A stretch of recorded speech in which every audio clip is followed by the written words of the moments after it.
kind do they got? Oh, they got the regular. Hey, yeah, those are LEDs. Mine are about that sensitive too, man. You get right to close to the house and both of them go off. Whoop. Okay.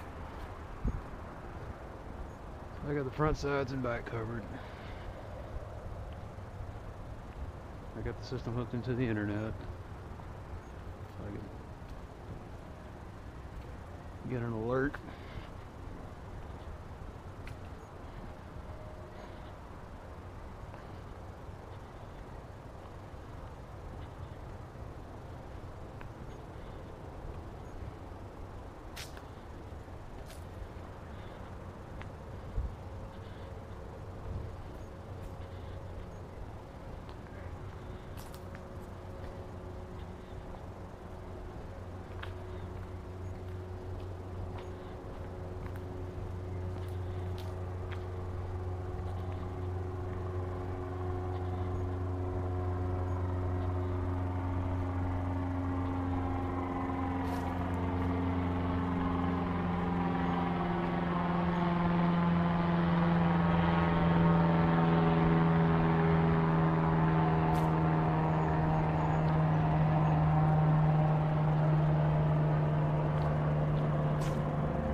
So the supermoon happens on Sunday.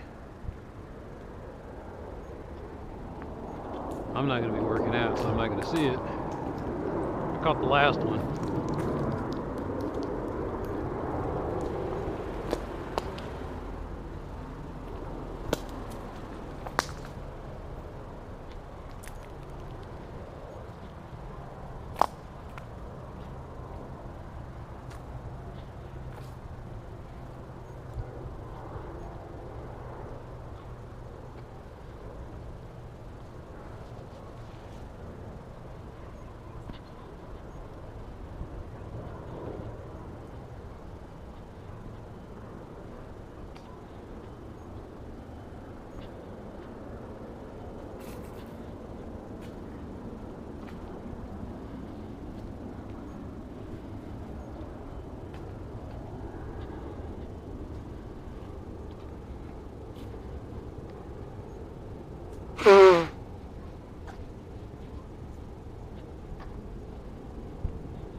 Couldn't have gone out yesterday when I was wearing white.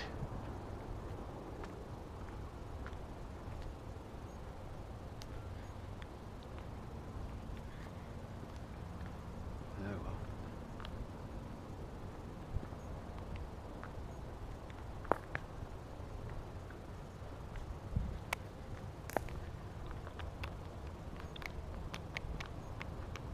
Kind of a messed up time period for me anyway. Every day I've been messing with those cameras. Yesterday I mounted all the backyard ones. Today I was running the internal wires, the network cable, so that I can hook it up to the router. I just wasn't feeling it. I was gonna... Tomorrow I'll start putting all the backyard wiring in.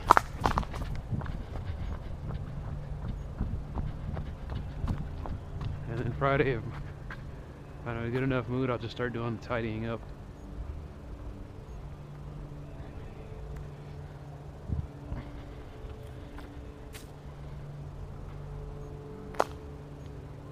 What will tidying up consist of?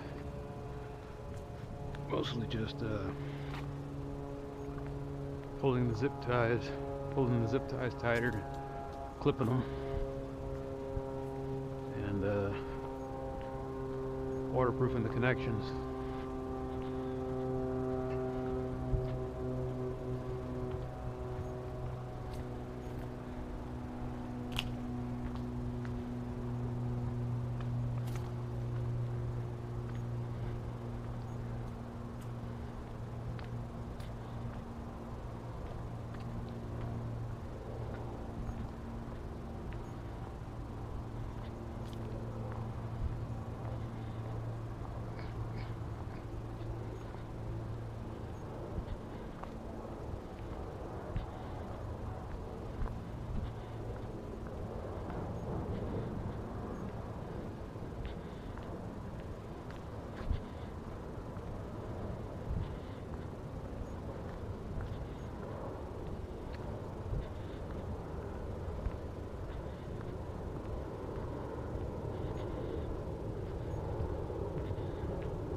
Okay, all the batteries have been changed, all the lights have been swapped out.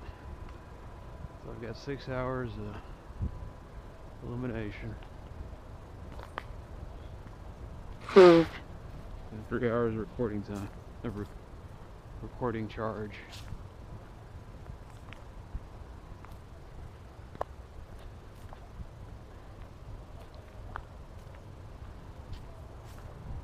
I am no longer the Night Stalker. Kolchak, that might. Kolchak can't be black. I was like, why not? Be progressive, man.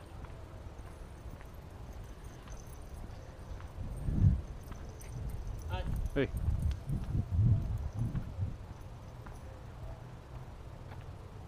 Am I gonna wear a seersucker suit and a straw hat? No.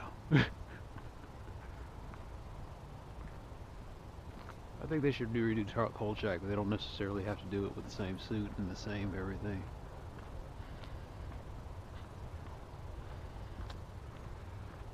You know how it would be now. Kolchak would be a video blogger who has a big following on YouTube. He posts his videos up there and he gives his commentary. But you know what I keep forgetting? It's the things have really changed. It'll be a woman. Kolchak will be Middle Eastern blogger.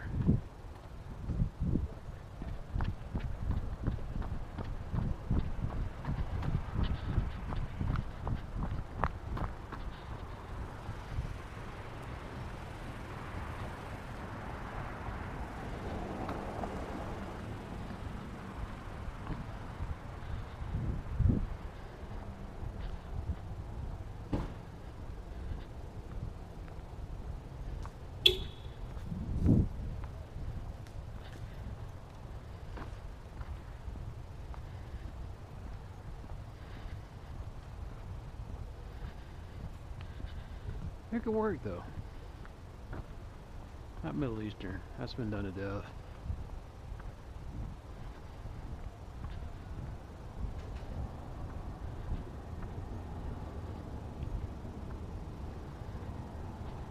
Christina Kolchak.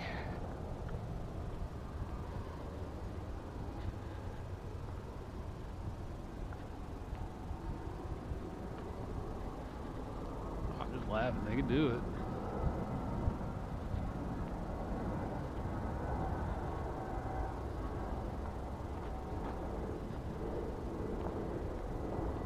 It'll be on the CW. Michelle Trachtenberg playing Christina Kolchak. Kolchak the Night Stalker. She runs around catching all this crazy shit on tape.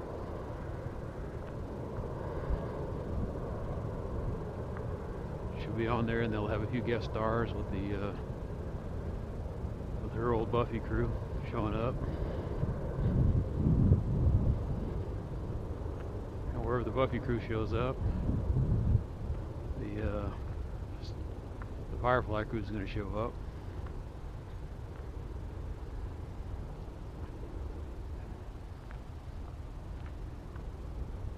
The Josh Whedon Rolodex will be working overtime. Hell, he might be a producer on the show.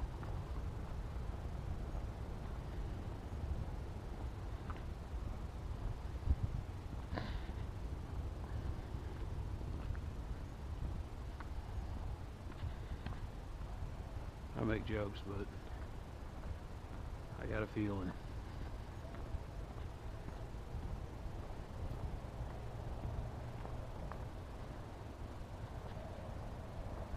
On the CW, Kolchak, the Night Stalker, starring Michelle Trachtenberg, and I'll be like,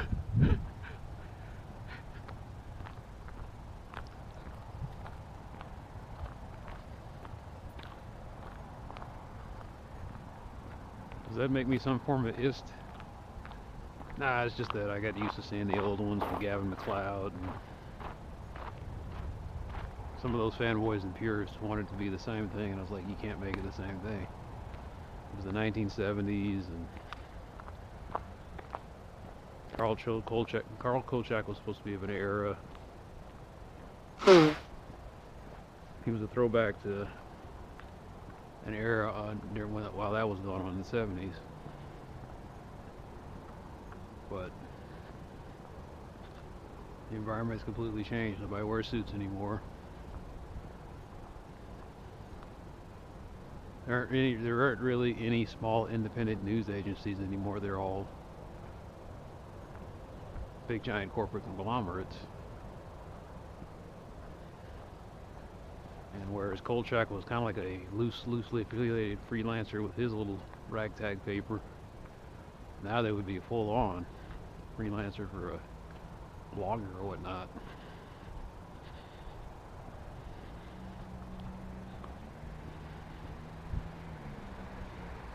He'd be a blogger. He or she.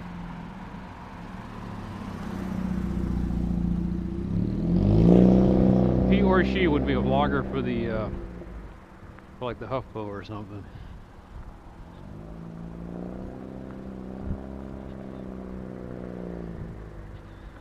Occasionally giving work to the... Of course now I don't even know if you have the Inquirer anymore.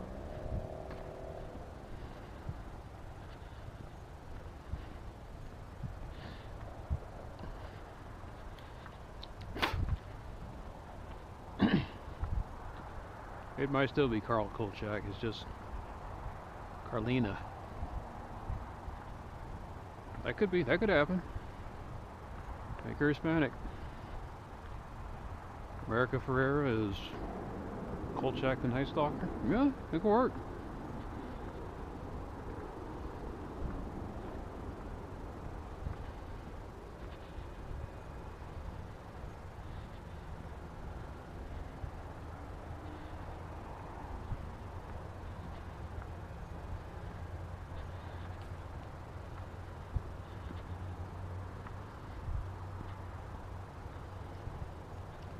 Why could it work?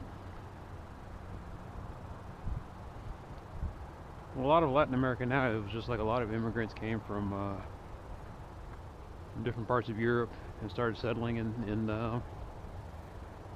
Latin America. A lot of Italians went to Argentina. It wasn't just Europeans either. It was,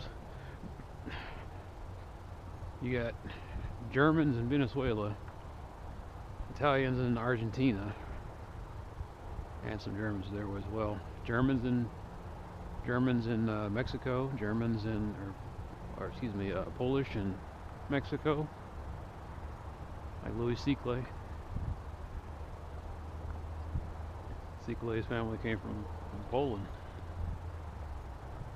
immigrated to Mexico.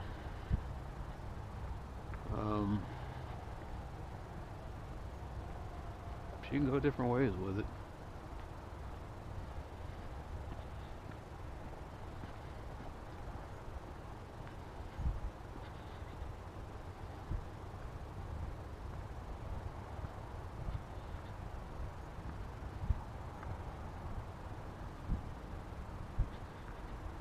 Gavin MacLeod is Irish, right? MacLeod is Irish, and Kolchak, I think, is a Poland or Eastern European name.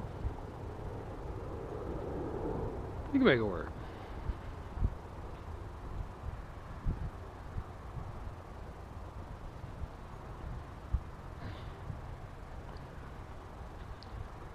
That's all I'm saying. Get Netflix or Hulu or somebody to pick it up. I was saying the CW because I keep thinking that's where all the really cheap, weird stuff winds up. I mean, you almost have Kolchak the Night Stalker and iZombie, but the main character is an actual monster, so.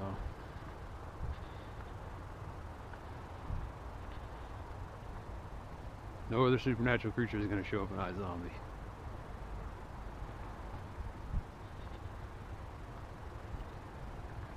But zombies did show up in Kolchak. Not the Romero zombies, but the actual voodoo zombies. That was a weird episode. He had to go down to the bayou and fight the thing, and he had to put salt in its mouth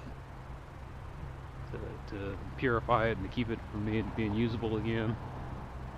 Used candles on it. The zombie in Kolchak, that thing was strong too. Knocked down doors and walls. I think the best episode of that show, though, was the one where the aliens showed up. They didn't say they were aliens, they just kind of implied.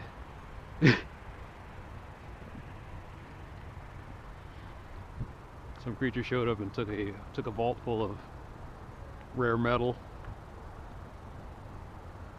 And didn't even open the vault, just went in there and beamed it out.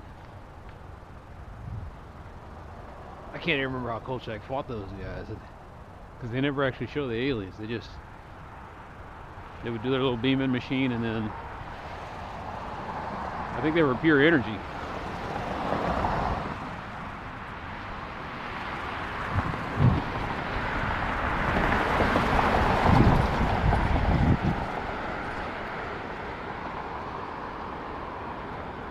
They had the episode where he was fighting Jack the Ripper, and that was a weird one because I think that was the first one.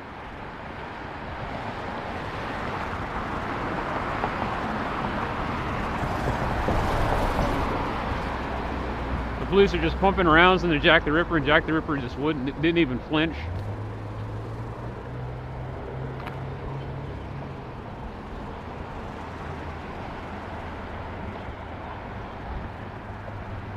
They made him some kind of supernatural monster. They kept coming back from the grave, like a Jason or Freddy.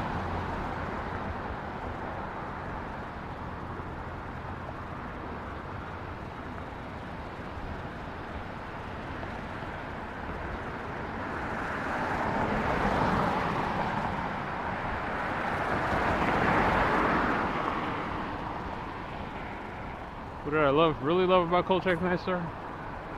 I love the intro.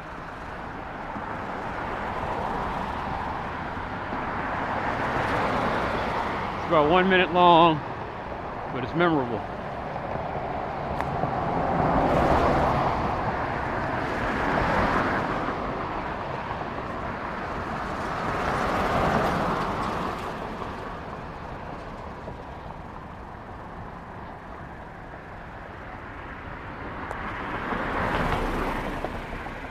First 15 seconds is him whistling. He puts the paper in the typewriter, and then the orchestra gets keyed in.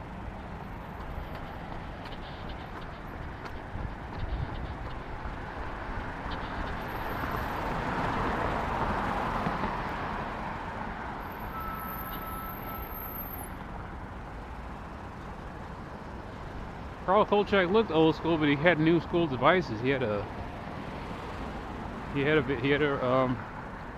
battery operated camera, tape recorder.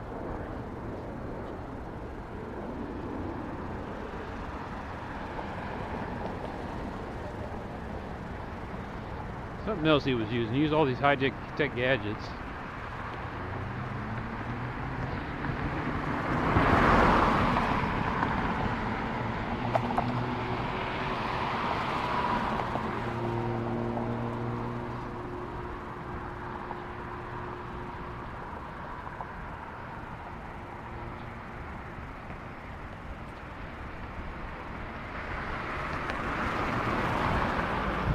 That was a crazy outfit he wore. A straw hat, seersucker suit with tennis shoes.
So I lost 4 inches off my waistline since the year began. But it's not enough. I think I gained 1 back. Like, I was 33. I'm a 34-inch waist. The goal is roughly 30, I think. I don't know, man. I can't remember what the goal are. I didn't write it down. I thought maybe I'd get down to 155, and I was like, yeah.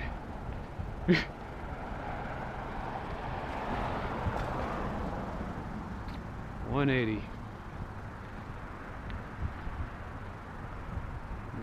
It'd be nice to get down to 175 before the year ends.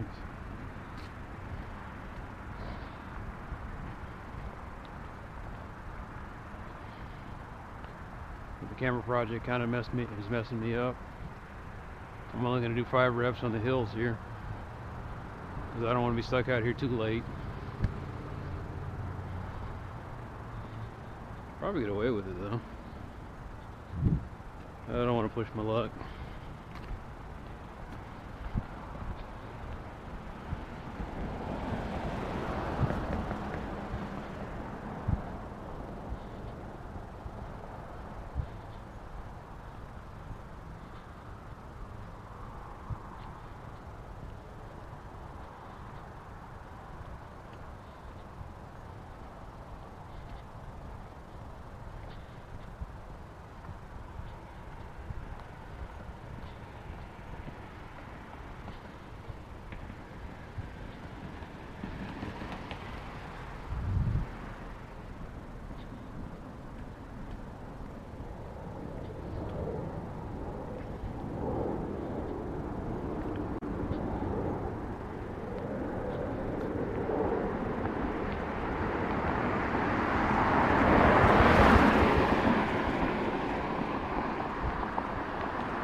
But yeah, I didn't even get a chance to do this last week, or 2 weeks ago, because I was with the camera and got everything in place, and I was dead tired, and then I looked around and I couldn't find my camera. I was so mentally tired that I left it in an obvious spot. I forgot I left it there. So I just said, you know what? It's not gonna do it. Almost happened like that today. I was like, but I can't miss 2 sessions. And last week,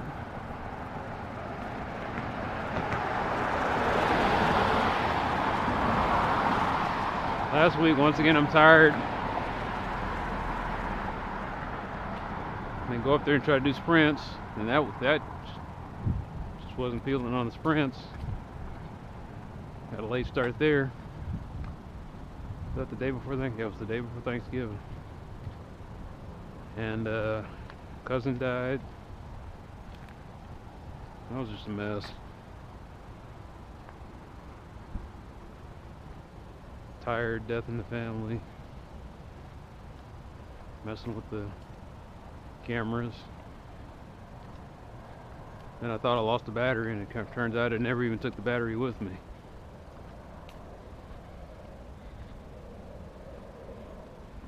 I'm searching around for it, can't find it. That's because it's not actually there.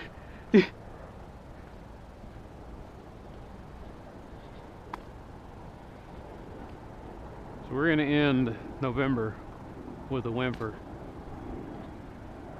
and shades of what could have been. I'm the only dumb son of a bitch trying to lose weight around Thanksgiving. That wasn't going to happen.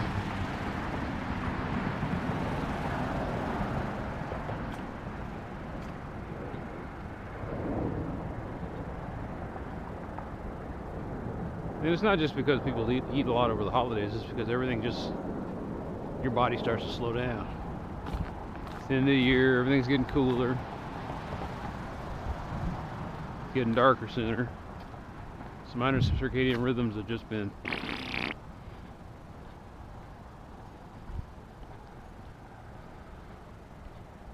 You start thinking things like, well, maybe I'll just stop jogging. Maybe I'll start taking up a bite. Maybe I'll cut this in half.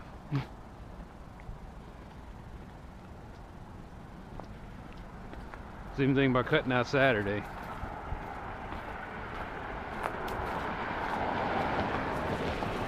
Which I might still do. Especially with as erratic as stuff has been at work.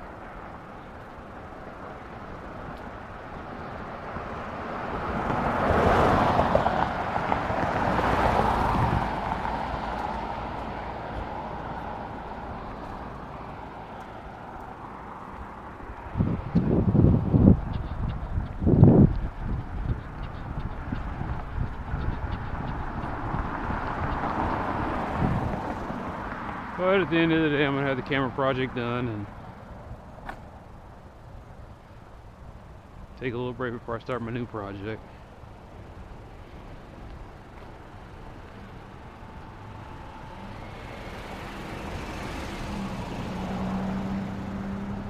The new project, I've got a litter of kittens that I'm about to do something about. I got a new litter. Heard wild estimate, somebody said, I saw 4 of them. I saw 3. I've only seen 2. I'm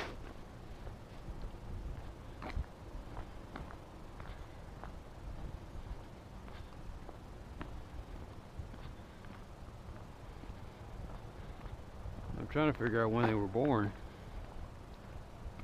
So I caught the grandmother in October, the beginning of October. Caught her on the 10th of October. I guess it's been 6 or 7 weeks now. She stopped weaning them, or she started weaning them. And they're gonna start eating solid food.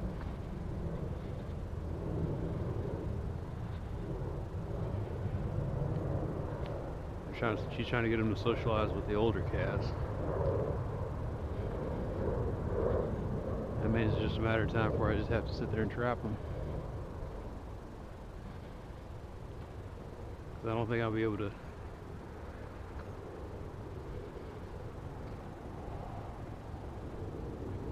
My mentor, she thinks that she can find them homes, and I was like, I don't know.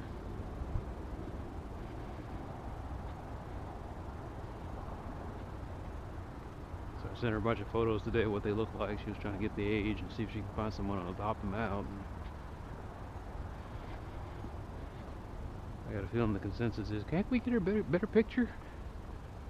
I was like, I'm lucky to get these pictures. Problem is they're skittish.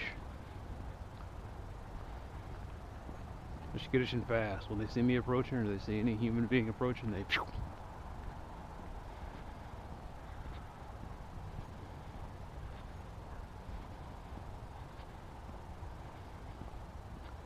I can get them in a trap, but how long are you gonna keep them there?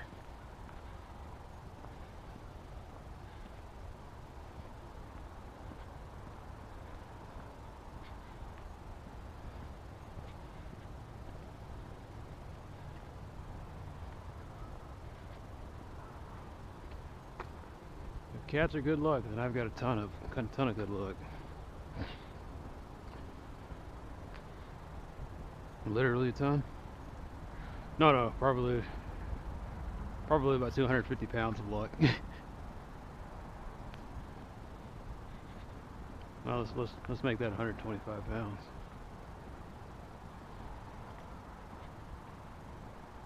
Might be even less than that. I don't think they weigh that much. Ink's the biggest, and he's probably almost a 10-pounder. I caught Big Daddy. That was a trip, because he was weighing in at almost a scale tipping 15.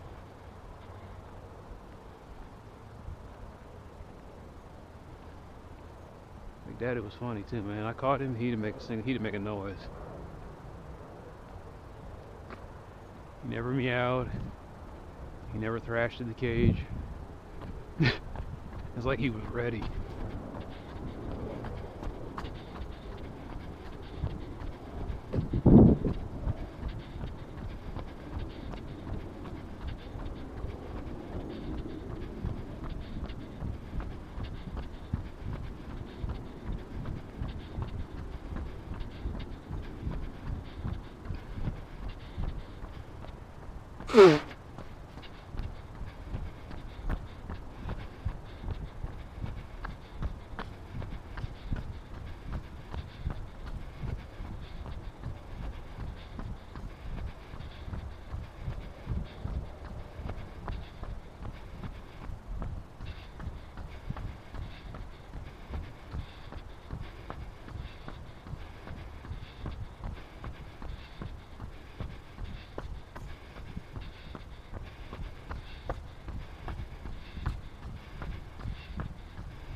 Howdy.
I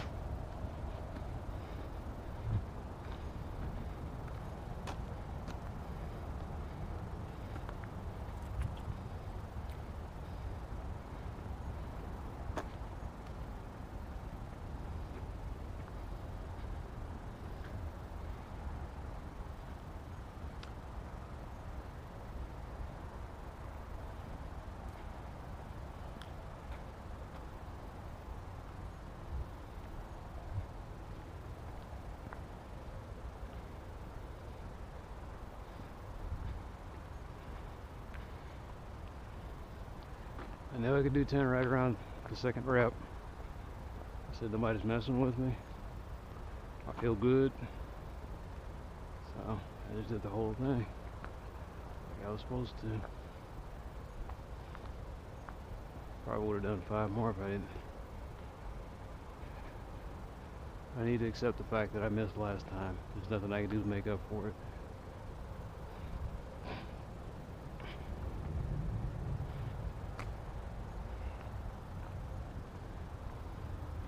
Thankfully, there aren't many days like that.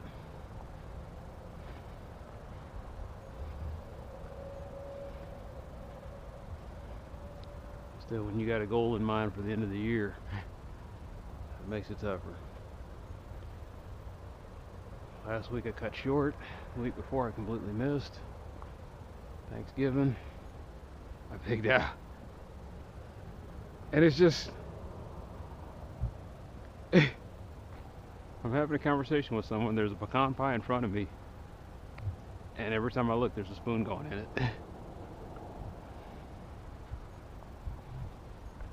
And that sweetness hit my tongue, and my giver shitter just said, you know what? I'm taking the night off.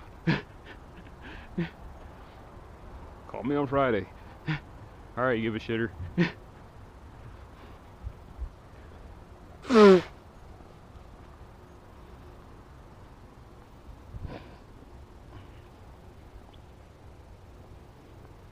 Like I said, I had a whole mess of roast. Had a ton of green beans. Not like special green beans, just regular old boiled green beans. But I ate about 5 cups of green beans. Had like 5 cups of green beans, probably half a pound of roast. I was just eating dinner roll after dinner roll after dinner roll. I probably had about 6 of those.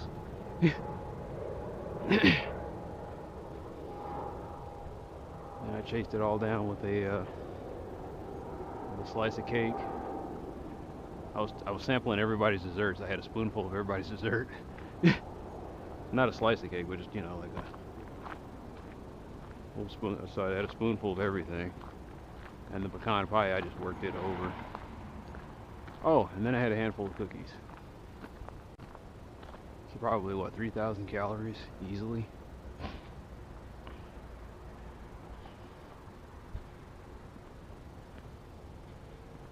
It was just weird. What's my penance? My penance is soup for the last 2 days.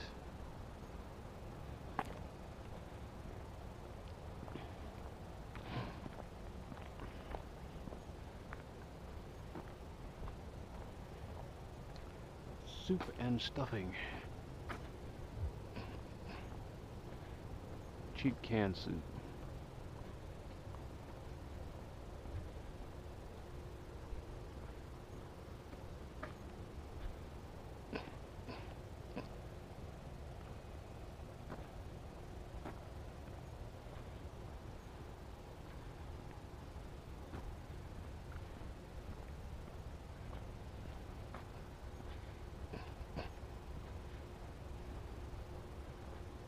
Rapid cool down.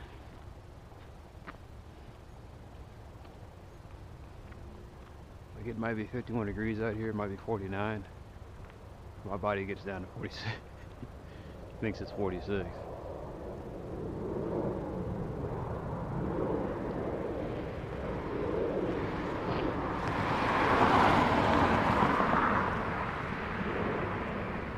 The cool down is rapid and mean.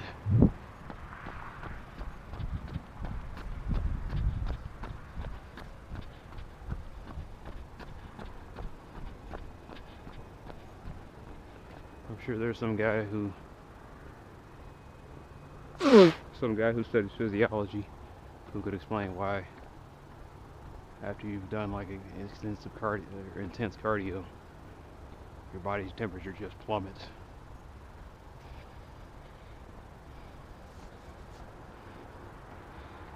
I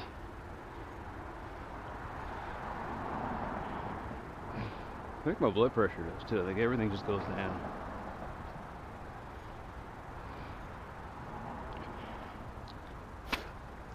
My talking is helping my breathing.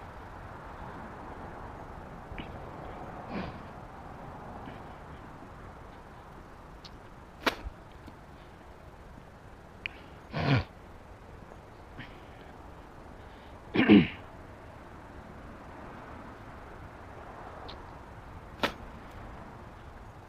just kind of weirds me out that I didn't see a single cop.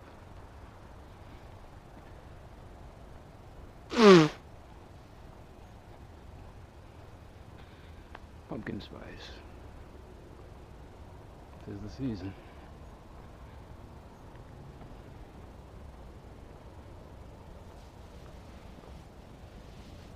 My house, for some reason, we've got like tons of basil just growing out in the front. We didn't plant basil. I have no clue where basil came from, but out of every nook and cranny of the house, there's little basil bushes growing up.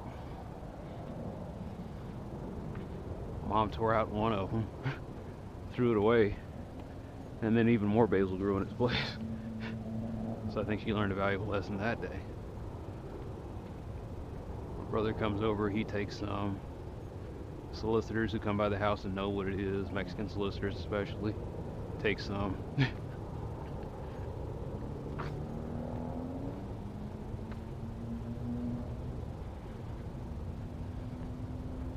Everybody comes by and they have a little basil factoid that they share with you. You know what, in Africa, basil is considered good luck. I was like, okay. So I don't know. Thank the gods, African gods, Christian gods. Somebody's happy with us. Can't be happy with me. I am a wicked man. Wicked. Some of my thoughts are wicked. After all, I run around calling everybody asshole. How good can I be, right?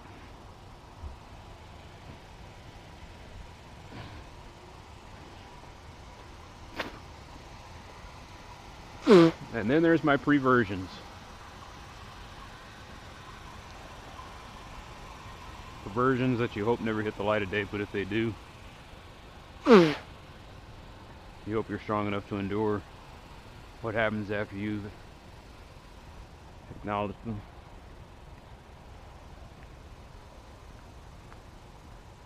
It's a weird thing. You could kill somebody, you can embezzle tons of money, and depending on your relationship with the people that you did, that know about it, you probably get a second chance. Sexual deviancy is the one thing that we just cannot you don't get a second chance about. It becomes that unpleasant thing. We don't talk about that. Oh, yeah. That's crazy Uncle Ned. We don't talk about that. Oh, yeah.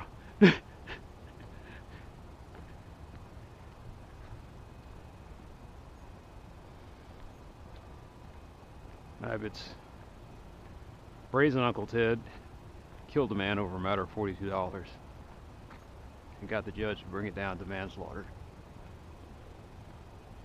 Every holiday they bring it up. Well, Ned, is it true that you killed the guy? This again. Yeah, I killed the guy. Wasn't entirely me though. The scotch helped.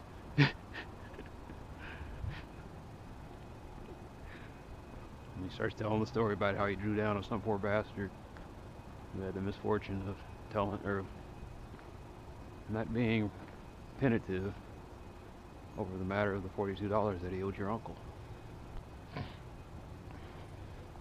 Penitent. I'm losing my vocabulary. I don't read that much anymore. My Lexus is waning.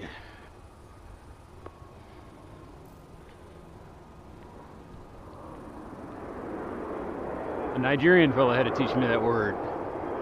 He says, I guess my Lexus is not up to par. He says, my Lexus? I said, what are you talking about your car, man? He says, my Lexus. You guys don't never know, you don't know what the Lexus is? He says, my God. He was like, what? That was like some old British English, man. Lexus is back when the Romans were wiping their feet off on Britain's doorstep and owning that ass. It's a leftover Latin word, man. A Latin loan word, of course, English is. English is composed of whoever conquered that day.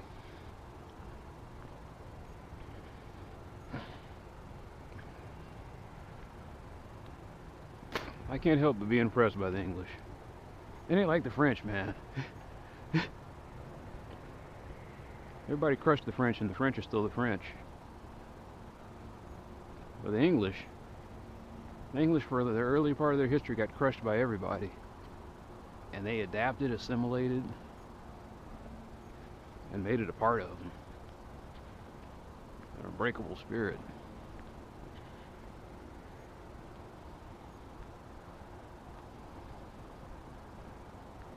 Or maybe I should more precisely say, I think England has been broken many times, but it's just a matter of they don't stay broken. It's impressive.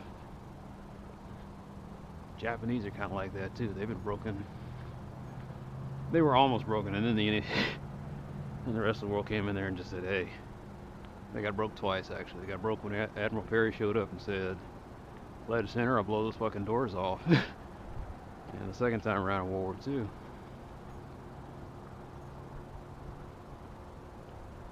The rest of the world was content to leave them alone, but not the United States.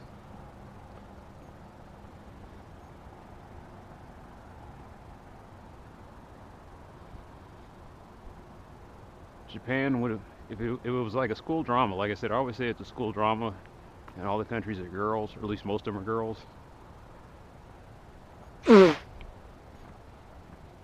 England would have been the overachiever and the boss. Wales is the quiet, bookish one that goes to her room and reads, wears the glasses. Ireland and Scotland are the rambunctious twins that always seem to get into mischief. France is the rich cousin who's pretentious, but she means well. You know, she's got a great heart, she's just kind of a bitch. In Germany, Germany is just this awkward, fat little blonde boy who's the cousin of all those other countries. And every once in a while the girls have to gang up and teach him a lesson. Germany's the only boy in the group. And then there's Russia. Russia's the stepsister or the step-cousin from an illegitimate relationship with your friends in Asia. She never quite felt accepted into the family. She holds a grudge. She's a dark and twisted girl. For some strange reason she loves knives. She's like Wednesday Addams on a bender. And I get to the Asian countries. Everybody goes to the same school. Japan was the quiet one. Japan was the quiet underclassman. She's smart. She's kind of mean. And I guess we're finding out the smart, mean, quiet ones are kind of weird too. Along comes the United States. The United States is a delinquent. She's almost dropped out of school a couple of times. She won't listen to anything. She's the daughter of England. She won't listen to anything her mom tells her. She's rebellious like that. She's stupid, but she's determined. She's fucked up in every way possible, and yet somehow she still succeeds.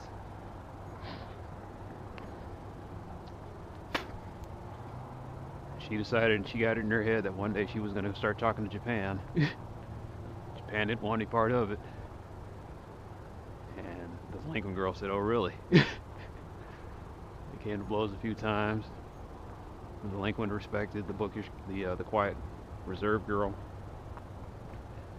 and a weird friendship was formed. Now feel free to fill in the blank on everybody else.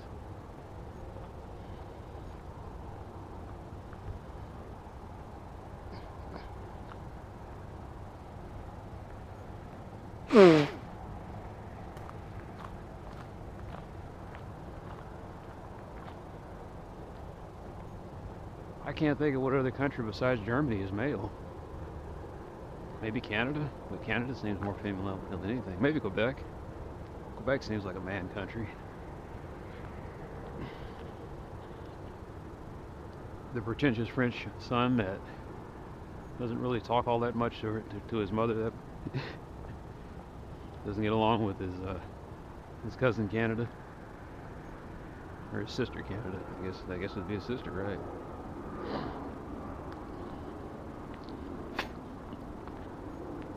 Mexico's not male. I'm trying to think what other male countries there are besides Germany. Holland's female. Scandinavia might be female, might be male. And Scandinavia is Scandinavia, like Ireland and Scotland, they were triplets. Triplets that were thick as thieves. Doesn't mean they always get along. Just when the push comes to shove, they band together. They keep to themselves. They're pretty smart, pretty easy to get along with. But there's just something about them that keeps you on guard.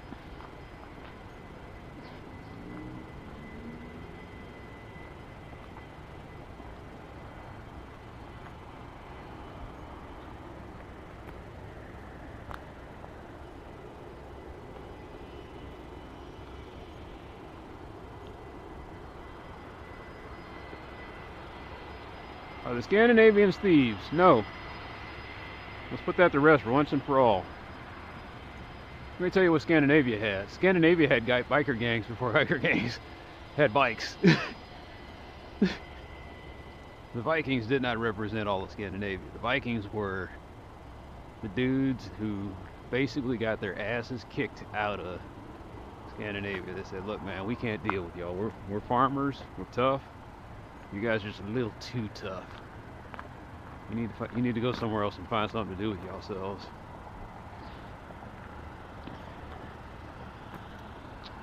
They went around kicking ass and raising hell. Eventually found Jesus. I don't know what that was all about.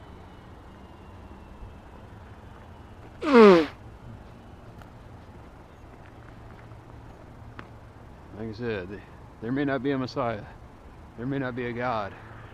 But I have no idea how to explain Christianity. How you can walk into areas unarmed and unnerve the people who are. And I know what it is. It's because true Christians don't get rattled. Really, they don't. I'm a believer. I just don't always believe in everything that guys who say they speak for the Lord. I don't believe in everything that was written in the Bible. I can be selective. But the Bible talks about the peace that passes all understanding. And that bugs people about Christians. The only other group that's kind of got that going is the Buddhists. And I suppose that's why they spread pretty deep too. And there's a guy you can't rattle. And there's a guy that you tear apart. And there's a guy that you just do every shitty goddamn thing to. And they just bounce back and smile at you. You lose your resolve. At least if you were trying to prove something. If you're a guy who destroys things.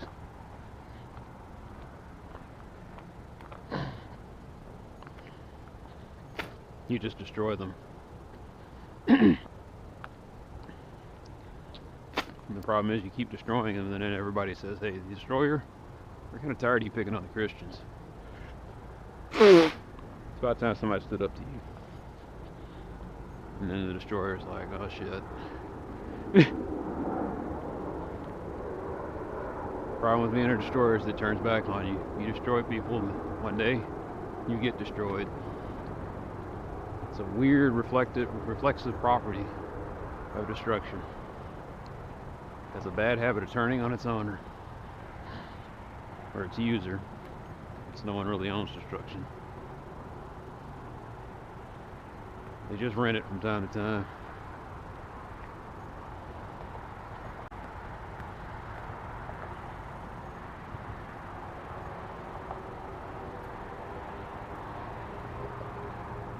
Kind of reminds me of a property ownership. Like, you don't really own any property in this country. When you buy something, you put one price on it, and then you try to pay it off in a certain period of time. Once you do that, you still have to pay other things. You still have to pay your property taxes. You still have to pay other things. And someday that dries up as well. Kind of a sad fate unless you're richer and unless you paid off stuff very well.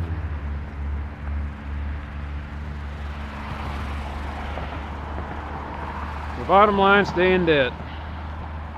I get it now. You don't have to get rid of debt, you just have to stay on top of it. Seriously. If I can find a way, like I said, maybe I just improve my credit to the point where I can borrow $1 million. I'll borrow $1 million. I'll make the minimum payments of 10 grand a year, $12,000 a year, whatever, depending on what the interest rate is, and just keep paying it off. Just keep on top of the interest. And then eventually, I start trying to improve to the point where I pay off my credit enough to where I can get more credit. And then I buy something else. All the while just keeping on top of the credit. Keeping on top of the debt. And then eventually what happens is I accrue all these assets. And when I die, depending on what state I'm in,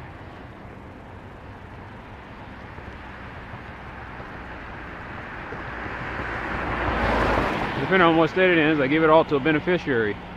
And the beneficiary gets paid first.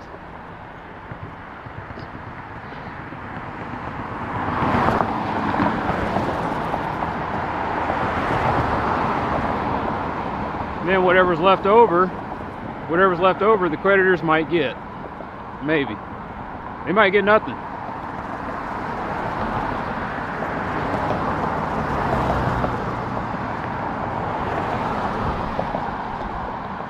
I'm sitting here trying to have no debt in my life, and I'm realizing how stupid that is. It's like, I get it now. I get it. We are constantly supposed to be in debt.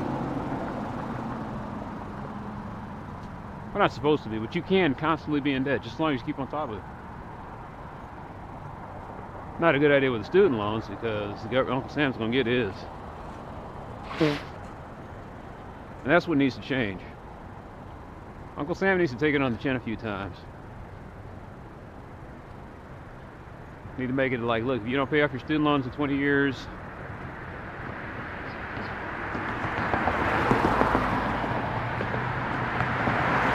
actually, I think it's like that. I think if you hold out long enough, they make it to where you pay out a certain amount, and then you don't have to pay it all. In other words, you can get a settlement out of Uncle Sam if you hold out long enough.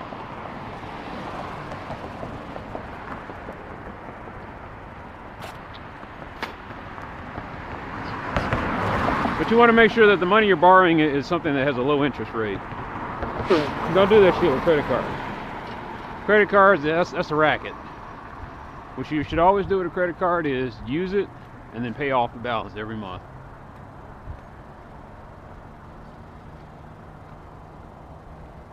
One credit card. One credit card only. Don't get multiple credit cards, one credit card. And if possible, make it a secured credit card. The reason I use the credit cards is because they're a buffer between my bank account and hackers. You can put all sorts of fraudulent shit on my credit card. Credit card says, we'll wipe that out. You mess up a bank account, you can mess up a bank account, man, you're treated like a criminal. Who are you again? No, I don't know you. Yeah, no, you keep saying it wasn't your fault, whatever, man. Your bank account got hacked. We take that kind of thing personal, so you are now a leper to us. And you're like a leper for 7 to 10 years, and you finally get it all squared away.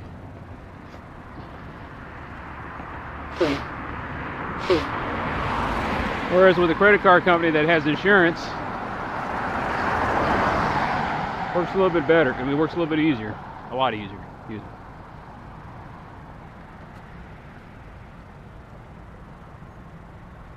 Or maybe I need to buy a house. Not rent, buy. Because buying a house is cheaper. That's why it's smarter to buy than it is to rent or lease. One, you build up the equity and all that stuff that people are talking about. But the other thing is your payments are a whole lot lower, especially if you have a pretty good chunk on your down payment. And even still with a PMI, it's pretty low. So what you do is you buy a house.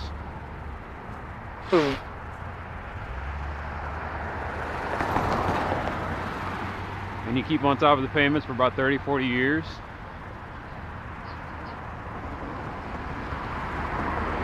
Here's where that goes wrong, though. The problem is,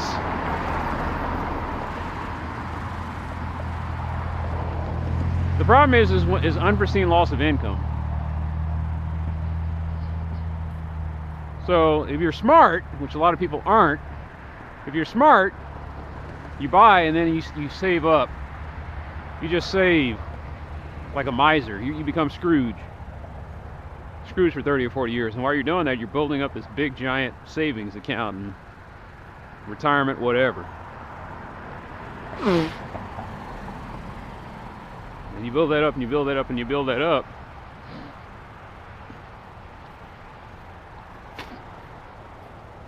But yeah, I could buy a house. I keep saying I can't. I realize now I can't. I just got to get my credit limit up to where I can borrow enough to buy the kind of house I'd like. But right now, I'd rather not rock the boat because I'm saving up quite a bit, and my current situation is working for me.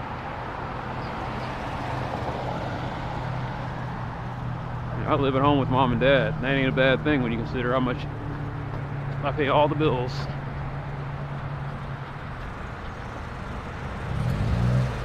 Okay, that looks like a green light to me.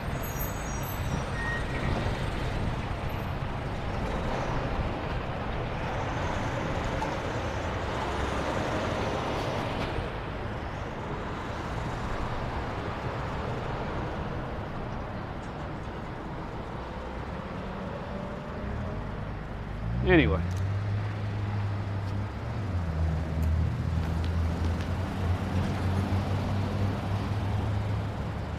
Anyway, living with mom and dad. I pay the bills. Literally pay the bills, and I take care of repairs. And I keep an emergency stash just in case. And it works out for us. I realize I'll never find a girl. Well, not never. Stop being so negative. Bottom line is, a lot of ladies look at that and say, still lives at home with his mom and dad. It's like I do. But I'm not a freeloader. That's what you're implying.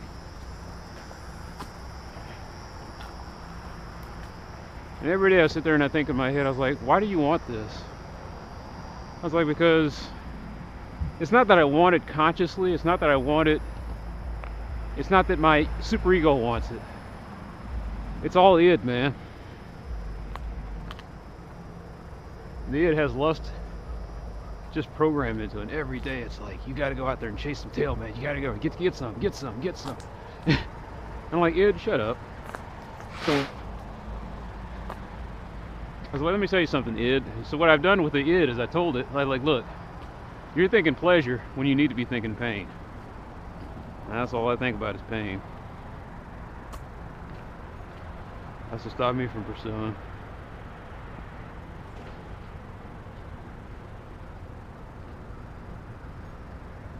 The superego, it starts thinking, well, there's too many people in the world. Financially, it's not really to your benefit to do this. You don't really like kids. You don't really want to be in a relationship. You just want sex.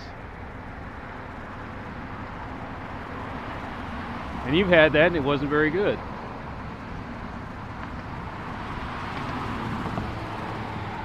I said, this is it, huh? So you're at a point where you just sit there and you say to yourself, you know what? This isn't half bad.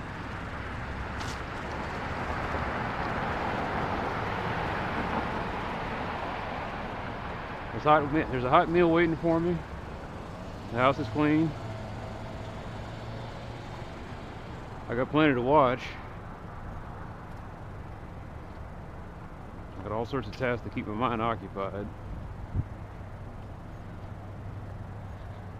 And so you kind of live a monastic lifestyle one day.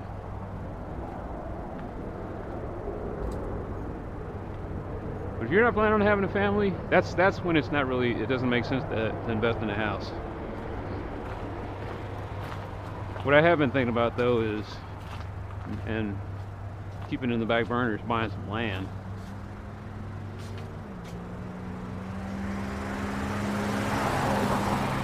Buy land, put a chain link fence on it, and every once in a while, every year,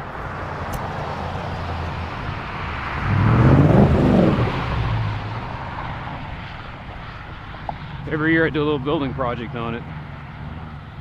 Put in a septic tank, put in solar panels, get a couple of shipping containers and make a little a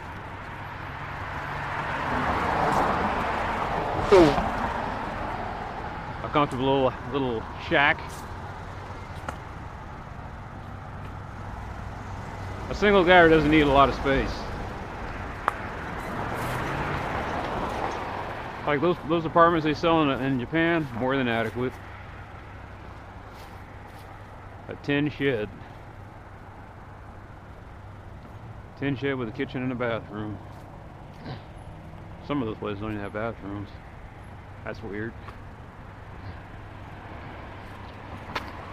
In this country, man, that's all this time I was looking for a 3-2 and I was like, I don't need a 3-2. I was like, what if? The what if's not gonna happen. No one else is gonna be standing with me.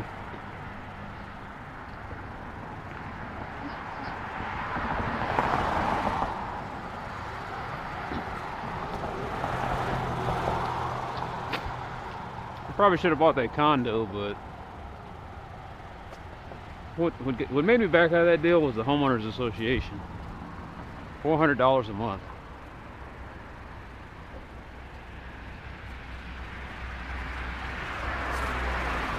Basically, half my rent would have gone, or not half my rent, but half my house payments would have gone to an HOA. I was subsidizing the old folks that lived in that condo, that complex. They're like, you get to use the exercise area. I don't care about using the exercise area sucks. Or I have a gym membership. You can use the pool. I don't swim.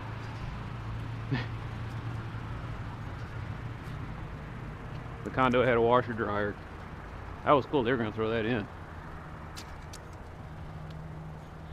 It was a nice, cozy little place, and I hate that Dallas. It's a gimmick, man. Paying an HOA.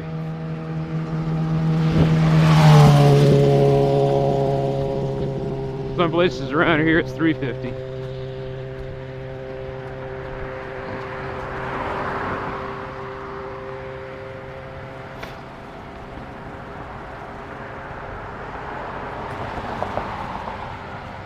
Thought about getting one of those lofts downtown, but I don't want to pay them $1,000 a month for that little space. I was like, this will not become like Manhattan.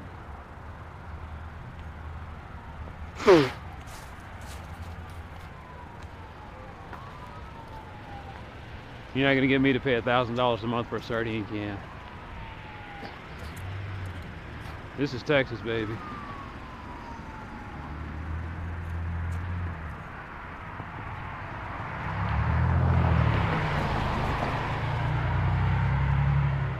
I'm guessing there's probably some folks in New York who are doing that. They're like, they live in Albany and they work. They live in other parts of the state, or they live in another state, and then they commute to New York City.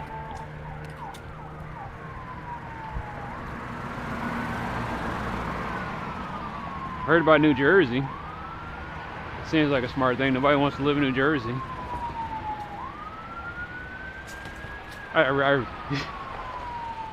None of the famous people who come out of New Jersey ever have anything good to say about New Jersey. I'm sure it's a great state.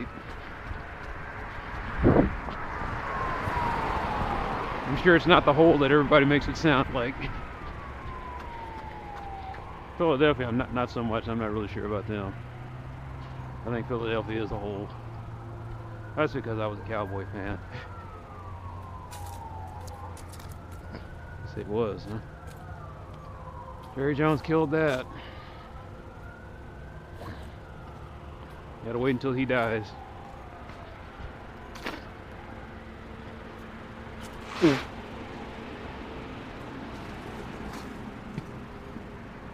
Because he's not gonna retire. He's not gonna step aside.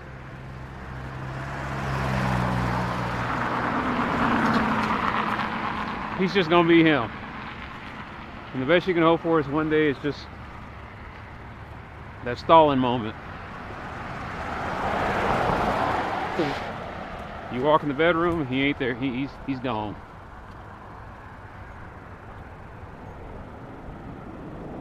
Does it sound ghoulish? No, it's just the truth. That's how regimes work. You pray for the day the dictator dies. Because there's nothing else you can do.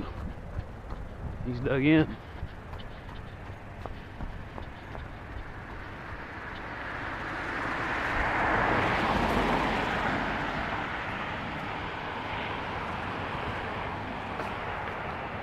You know, when they say Mavs fan for life, I can work with that because Mark Cuban isn't off his gourd. At least not completely.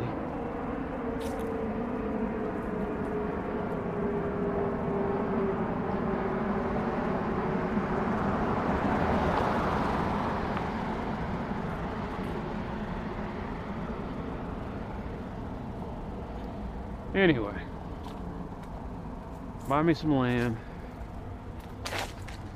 Take a couple shipping containers, build a nice little home hovel. And maybe if I'm lucky, if God blessed, that's where I'll spend my retirement years.